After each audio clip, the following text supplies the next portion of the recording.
Ok, mes amis, aujourd'hui également, je vais vous donner certaines vérités qui vont sûrement vous édifier. Vous savez que Dieu est souverain, n'est-ce pas? Il peut parler à qui il veut. Et Dieu nous parle tantôt d'une manière, tantôt d'une autre. C'est ce que dit la Bible. Dieu peut nous parler par des songes. Il peut nous parler par une voix audible. Il peut aussi nous parler par des murmures doux et légers. Mais malheureusement, nous ne prêtons pas tout simplement attention. Nous sommes distraits. Vous savez, dans la vie, lorsque vous voyez quelqu'un venir vous frotter les oreilles tous les jours, que Dieu m'a dit, Dieu m'a dit, Dieu m'a dit, Dieu m'a révélé, sachez-le que c'est un imposteur, un menteur.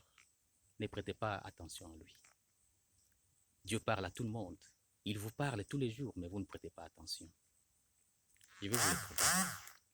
Vous savez, je dis que Moïse était instruit dans toute la sagesse des Égyptiens. Pendant 40 ans, Moïse a pratiqué la sorcellerie, il a pratiqué la magie. Pas n'importe laquelle, la haute magie. Laissez-moi ouvrir une petite parenthèse. Vous savez que c'est toujours grâce à cette euh, sagesse égyptienne que les Égyptiens ont pu construire toutes les pyramides que nous connaissons. Mais malheureusement, aujourd'hui, je me pose la question, avec toute la technologie que nous avons au XXIe siècle, tous les moyens techniques et tous les moyens financiers que nous avons, nous sommes incapables de reproduire ne fût-ce qu'une seule pyramide. Je referme la parenthèse. C'est pour vous dire que ce n'était pas de la blague. Donc, Moïse était instruit dans cette sagesse-là. Et le diable s'était rassuré que Moïse est réellement ancré, enraciné dans ces pratiques, au point que le jour où Dieu va l'appeler, que Moïse fasse la confusion comme nous aujourd'hui. Que Moïse n'écoute pas la voix de Dieu. Et en plus de cela, le diable l'a entouré de beaucoup de gloire, beaucoup de privilèges. Moïse était prince, c'est-à-dire celui qui devait remplacer Pharaon. Vous savez, quand Pharaon avait décidé d'exterminer tous les bébés, je dis bien des bébés, dans son royaume, qui a osé lever son doigt? Personne. C'est là que Moïse partait. Vous comprenez? Il était vraiment dans la gloire. Il avait la vie et la mort de ses concitoyens entre ses mains. Aujourd'hui, je vois certaines personnes, quand Dieu les bénit, il fait un petit voyage, prenons à Dubaï, cette personne pense que ça c'est la gloire. Et il est prêt même à sacrifier sa vie. D'autres sont prêts à manger des excréments. D'autres encore sont prêts à coucher avec les membres de leur famille, rien que pour garder ces standings-là, de toujours voyager à Dubaï. Laissez-moi vous dire que ça, c'est de l'utopie. C'est pas de la gloire, ça. La gloire, c'est ce que Lucifer avait promis, avait proposé à Jésus-Christ. Il a dit, le pouvoir, c'est moi qui donne. Ça m'a été donné et je le donne à qui je veux. C'est vrai. Tu fais une seule chose. Adore-moi. C'est ce pouvoir-là. C'est ce pouvoir-là que Moïse avait. Et vous savez quoi? Le jour où Dieu a appelé Moïse, Moïse n'a pas fait la confusion de la voix de Dieu. Il a reconnu que ça, c'est une autre voix. C'était la voix de Dieu. Et Moïse a fait un virement à plus de 180 degrés. Il a tout abandonné pour suivre Dieu. Et il est allé vivre dans les pays des Madias pour 40 ans. Pendant 40 ans, Moïse a appris à connaître Dieu. Pendant 40 ans, Moïse a appris à aimer Dieu, le vrai Dieu. Pendant 40 ans, Moïse a appris à devenir l'ami de Dieu. Vous savez, on ne devient pas ami de quelqu'un du jour au lendemain. Ce n'est pas parce que vous êtes croisés dans une fête et vous allez commencer à sympathiser, à se partager des numéros, tout ça, non. Ève avait commis cette bêtise de sympathiser avec Satan. Voici où nous en sommes. On ne fait pas ça. Ça a coûté à Dieu 40 ans pour que Moïse ait confiance en lui, qu'il puisse abandonner toute la confiance qu'il avait en Égypte avec ses pratiques. J'ouvre encore une petite parenthèse. Quand Dieu avait envoyé Moïse en Égypte pour libérer les enfants d'Israël, tous les miracles pratiquement que Moïse avait fait, Pharaon également l'avait fait. Quand Moïse a changé l'eau en sang, Pharaon aussi l'a fait. Quand il a sorti un serpent, Pharaon aussi l'a fait. Donc Pharaon n'était pas impressionné par les miracles que Moïse faisait. Mais Dieu avait un autre plan. Le plan de Dieu était de faire péter les plombs à Pharaon, d'endurcir son cœur. C'est le mot que la Bible donne.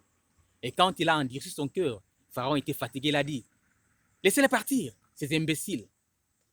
Et quand il s'est revenu en lui-même, il a demandé, où sont les esclaves? Les esclaves, on a dit, mais tu les as fait partir. Et c'était trop tard. Moïse, la Bible dit que Moïse parlait avec Dieu comme un homme parle à son ami. Vous avez des amis, n'est-ce pas? Vous avez des intimités avec les amis, vous faites des blagues avec les amis. C'est exactement ça ce que Moïse faisait avec Dieu. Moïse blaguait avec Dieu, Moïse a partagé des intimités avec Dieu. Laissez-moi vous donner un exemple de comment un ami ou bien les amis se parlent. Moi, je suis Dieu, par exemple. J'appelle Moïse. Hey, Moses, Master Yaka, Nana Kopura bien wa, Yaka. Moses qui va répondre. Ah, t'as la tiganga, bama kelele na wana. Bafo kop na yo, ozara nango wana, tout ça na royate. Ah, Moses, Yaka, Moses. Ah, tiganga tala yo. Yo mona ngalo nazali ti masuwa na wa. Naza masuwa na ote, talanga za jogo. Et puis ba onke ngano to ba master. Ah, wana nini? Moses tala. Agene minu yango, bor na yo olinga. Zwa, kata mutu. C'est comme ça que ça se faisait. Et Moïse a continué à parler à Dieu de cette manière jusqu'à la porte de Canaan.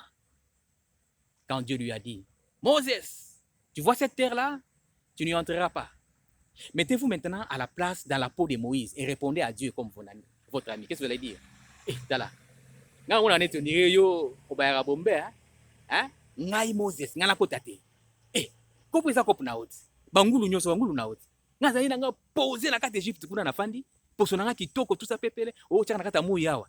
Tala keba na yo ha. Yo ndo okuta kuna te. Tala beta, na beti, beta, na beti. Et après, Dieu a dit encore à Moïse, Moses, tu vois cette terre-là? Je vais t'enterrer ici. Mettez-vous encore dans la peau de Moïse. Répondez à votre ami. Ah, moi je suis un homme, hein? Ok? Moi je suis un homme avec H majuscule. Zwanga bien. Zwanga bien. Eh, tala keba na yo. Yo kundanga yo. Ngai Moses yo. Ah! Dada. Et après, Moïse était mort réellement. Et Dieu, son ami, l'a enterré. Et c'est lui-même Dieu qui a annoncé aux enfants d'Israël, Moïse, mon serviteur, est mort et je l'ai enterré. Et jusqu'à aujourd'hui, personne ne connaît la tombe de Moïse. Dieu l'a gardé secret. C'était son ami. Moïse n'était pas n'importe qui. Maintenant, quand vous parlez de Moïse, vous savez à qui vous avez affaire. Jésus-Christ était fils unique de Dieu. Quand il est mort, Dieu ne l'a pas enterré. Vous savez qui a enterré Jésus-Christ? C'est Joseph d'Arimathée. Mais Dieu a préféré enterrer son ami. Quelle intimité que Moïse avait avec Dieu. Dans ma langue, on dira, ah, mais Moïse zango asalan zambenini pour comme c'est yeye. Ce n'était pas n'importe qui. Dieu a préféré enterrer son ami. Quand je parle de ces choses, j'ai des larmes aux yeux, mais je ne pourrais pas les faire sortir devant vous par respect pour vous. Moïse n'était pas n'importe qui. Laissez-moi finir ces propos avec une chanson. Quel ami fidèle tendre. Vous, si vous êtes capable de travailler avec Dieu, de fonctionner avec Dieu, au même standard que Moïse, c'est disponible. Disposez votre cœur tout simplement à travailler avec lui, comme Moïse, vous le ferez et vous devenez ami de Dieu. Quel ami fidèle tendre. Un seul couplet.